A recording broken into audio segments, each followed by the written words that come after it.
Alhamdulillahirabbil alamin. Nahmaduhu wa nasta'inuhu wa nastaghfiruh. Wa na'udzu billahi min shururi anfusina wa sayyiati a'malina. Innahu may yahdihillahu fala mudilla lahu wa may yudlil fala hadiya lahu. Ashhadu an la ilaha illallah wahdahu la syarika lahu wa ashhadu anna Muhammadan abduhu wa rasuluhu la nabiyya ba'dahu. Ya ayyuhalladzina amanu taqullaha haqqa tuqatih wa la tamutunna illa wa antum muslimun. Ya ayyuhan nasu taqu rabbakumul ladzi khalaqakum min nafsin wahidah wa khalaqa minha zawjaha wa batha minhuma rijalan katsiran wa nisaa. Wattaqullaha alladzi tasaaluna bihi wal arham. Innallaha kana 'alaikum raqiba. Ya ayyuhalladzina amanu taqullaha wa qulu qawlan sadida yuslih lakum a'malakum wa yaghfir lakum dhunubakum wa may yuti'illaha wa rasulahu faqad faza fawzan 'azima. Kaum muslimin sidang salat Jumat rahimakumullah. Kita muji Allah Subhanahu wa taala atas karunia dan nikmat-nikmatnya. Kita muji Allah Subhanahu wa taala atas petunjuk kepada iman dan Islam. Kita pun memuji Allah Subhanahu wa taala yang telah memberikan kita taufik, memberikan kita kemudahan sehingga kita bisa melaksanakan apa yang menjadi kewajiban kita berislam dan apa yang menjadi tuntunan dan tuntutan dari keimanan kita. Kaum muslimin rahimakumullah, bertakwalah kepada Allah Subhanahu wa taala dengan takwa yang sebenarnya. Sesungguhnya takwa kepada Allah adalah sebaik-baik bekal untuk mendapatkan ridha Allah tabaraka wa taala. Allah Subhanahu wa taala berfirman, "Wa tazawwadu fa inna khairaz zadi taqwa." Persiapkanlah bekal. Sesungguhnya sebaik-baik bekal adalah takwa. Kaum muslimin rahimakumullah, sumber kebahagiaan di dalam hidup ini dan juga merupakan pilar keberhasilan dan kesuksesan di dunia dan akhirat adalah kita menjaga batasan-batasan Allah Subhanahu wa taala. Menjaga batasan Allah adalah dengan mematuhi perintahnya dan melaksanakannya, dan mematuhi larangannya dengan meninggalkannya.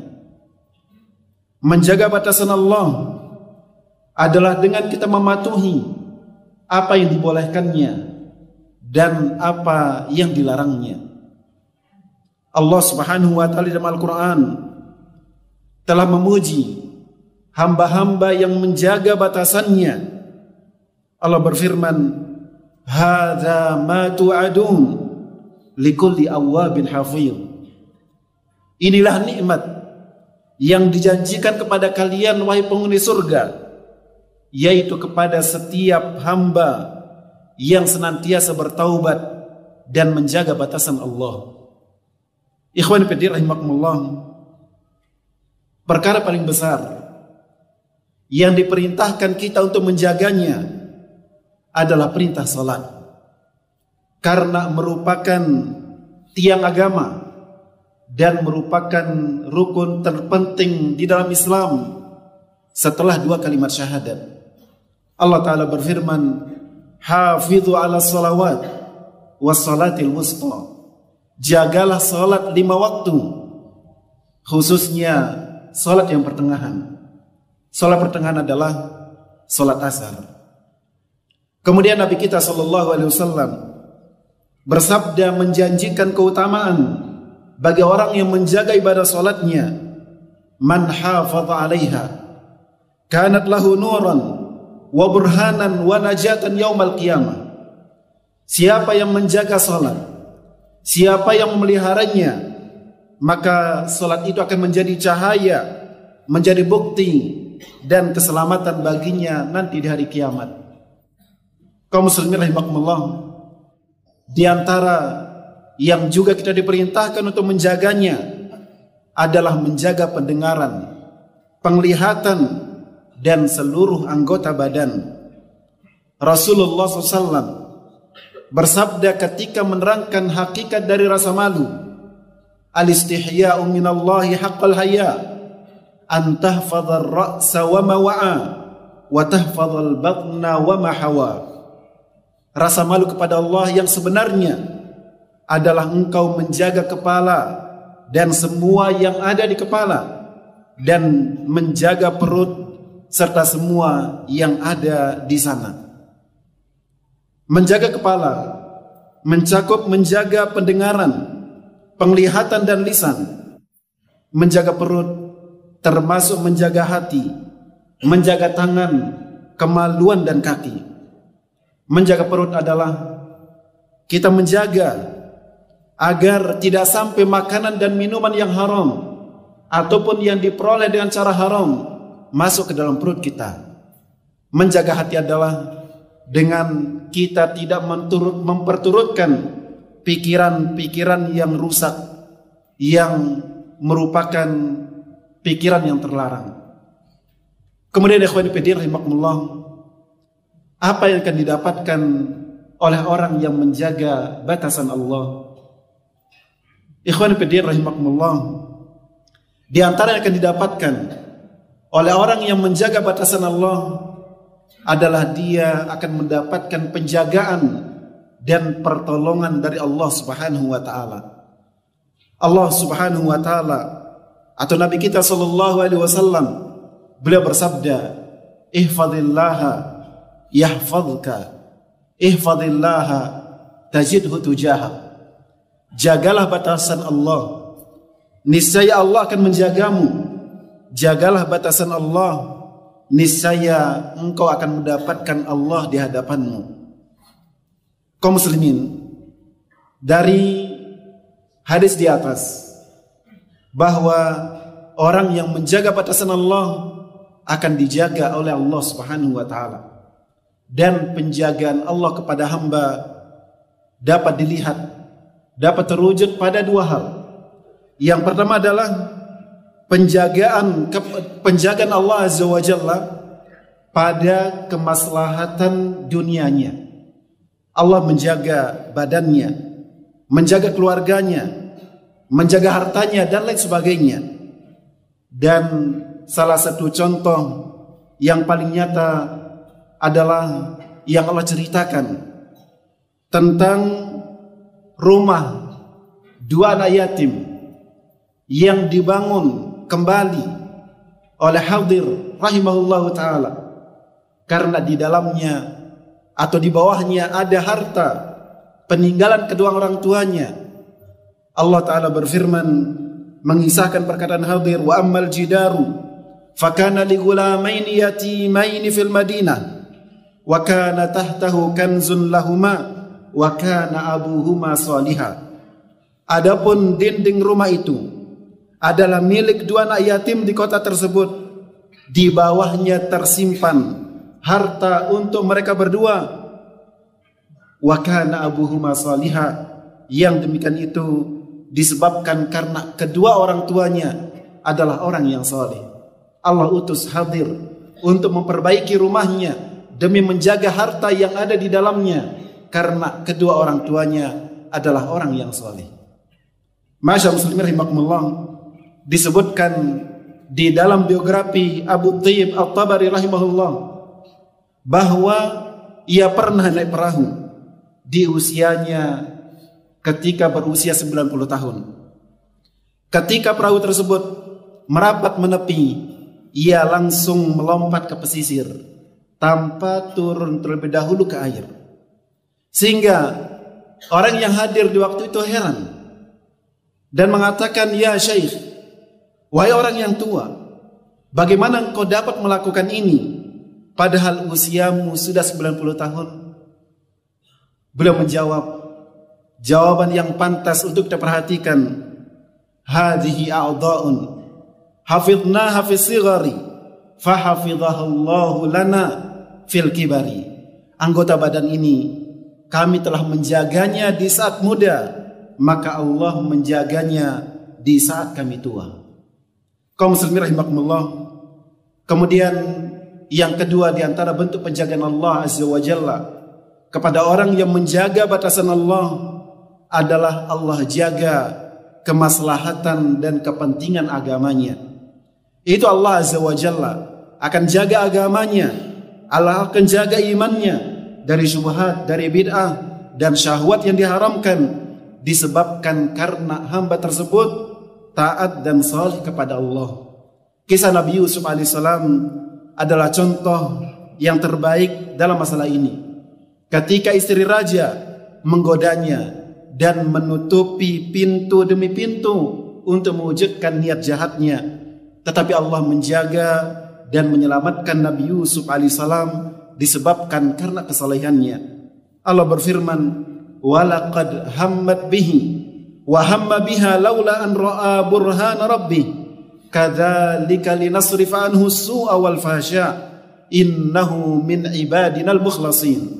Yang artinya, sungguh perempuan itu telah condong kepada Yusuf dan Yusuf pun condong kepadanya sekiranya ia tidak melihat peringatan dari Tuhannya. Demikianlah kami palingkan keburukan dan kekejian dari Yusuf karena ia termasuk hamba yang kami pilih. Innahu min ibadinal mukhlasin. Kaum muslimin rahimakumullah, termasuk di antara cara Allah menjaga seorang hamba, terkadang Allah tidak kabulkan, Allah tidak berikan kebaikan dunia yang dia inginkan. Dengan kata lain, bisa jadi ada seseorang yang telah berusaha untuk meraih kenikmatan dunia berupa harta ataupun yang lainnya, tetapi Allah Azza wa Jalla tidak memberikannya. Dan mungkin dia bertanya, kenapa aku tidak diberikan? Padahal aku orang yang saleh, padahal aku menjaga batasan Allah Subhanahu wa taala. Bisa jadi kaum muslimin rahimakumullah, itulah cara Allah untuk menjaganya. Karena Allah tahu seandainya apa yang diinginkannya itu diberikan oleh Allah, justru hal tersebut akan menjerumuskannya ke dalam dosa dan kemaksiatan. Barakallahu li wa lakum wastaghfiruhu innahu huwal ghafurur rahim. Alhamdulillahirabbil alamin. Wassalatu wassalamu ala asyrafil anbiya'il mursalin nabiyyina Muhammadin wa ala alihi wa ashabihi wa man sara ala nahjihi ila yaumiddin. Kaum muslimin rahimakumullah, melanjutkan kembali tentang apa yang akan didapatkan oleh orang yang menjaga batasan Allah Azza wa Jalla. Nabi kita bersabda, ihfadhillaha tajidhu tujahak. Jagalah batasan Allah, niscaya engkau akan dapatkan, engkau akan temukan Allah di hadapanmu.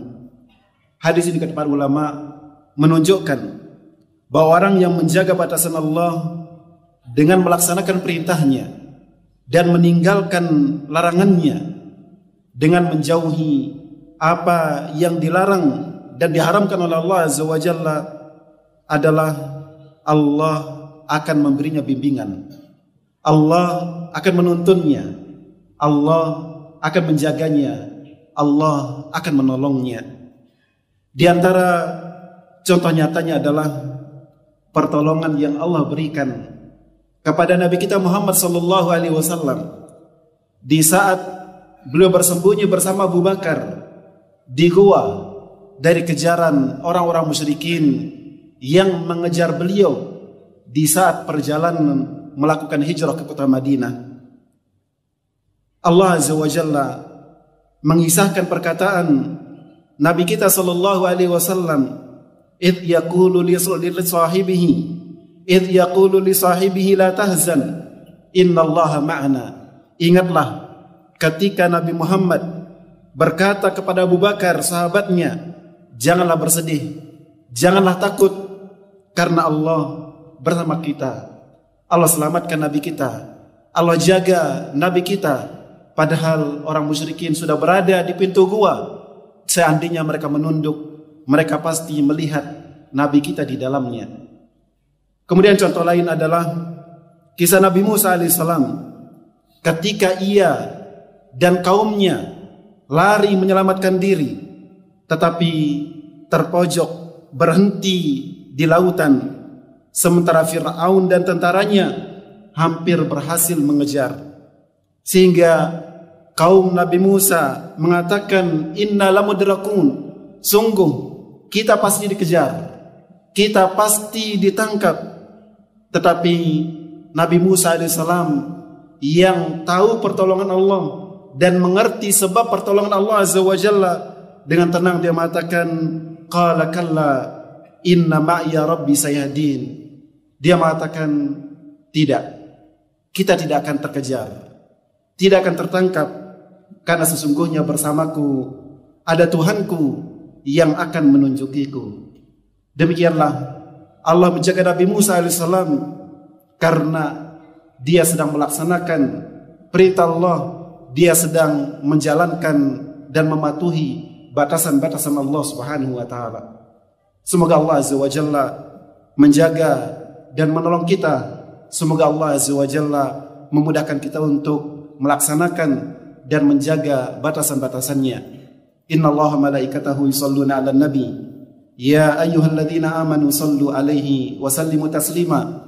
Allahumma shalli 'ala Muhammad wa 'ala ali Muhammad kama shallaita 'ala Ibrahim wa 'ala ali Ibrahim innaka Hamidum Majid.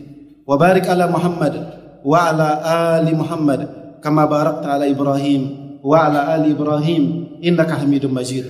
Allahumma ansur al-muslimina ibadakal mustad'afin. Allahumma ihfadhna wahfadh biladana wahfadh bilad jami'il muslimin. Allahumma ighfir lana wa li ikhwanina alladhina sabaquna bil iman. Allahumma ighfir lana dhunubana wa kaffir anna sayyi'atina wa tawaffana ma'al abrar.